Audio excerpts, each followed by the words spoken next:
બેન તમે ક્યાંથી આવો છો અને કેમ સુરતથી છે કે અહીંયા પ્રચાર કરવા આવ્યા છો? અમે સુરતથી આવ્યા છીએ અને એક અમારા કિરીટભાઈ એક પાયાના પથ્થર જેને કહેવાય કે પાયાના કાર્યકર્તા છે. આ 24 વર્ષની ઉંમરે જેણે એની કાર્યસિદ્ધિને હાસિલ કરવા માટે આ પગલું એને જે આ નિર્ણય લીધો છે અને પાર્ટીએ ભારતીય જનતા પાર્ટી એટલે કોઈ નાની સૂની પાર્ટી નથી.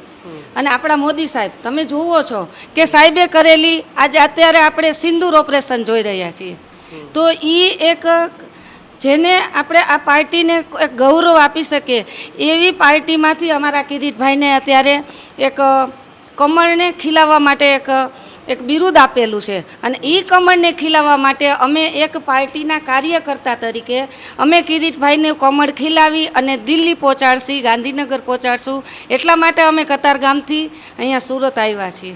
તમારે કેમ કતારગામથી અહીંયા આવવું પડ્યું? અમારા કતારગામમાં ગોપાલભાઈ લડેલા હતા ઇલેક્શન અને અમે એને હરાવેલા છે અને અમે એનું બધું જોયેલું છે.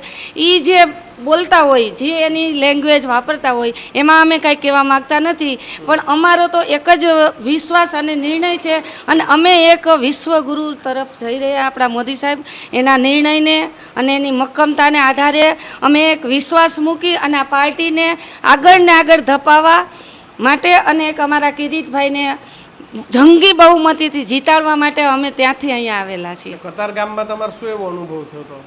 કતારગામમાં અમને કોઈ અનુભવ જ નહીં. અમે તો અમને તો ખ્યાલ જ હતો કે જેને કોઈ પાર્ટીનું કામ જ નથી કરેલું. અમે પહેલેથી આ વિકાસના કાર્યોને કામને આગળ અમે ધપાવી છીએ અને એક યોજના જે કતારગામમાં એક યોજના અમે ઘરે ઘરે બહેનોને અપાવી છે.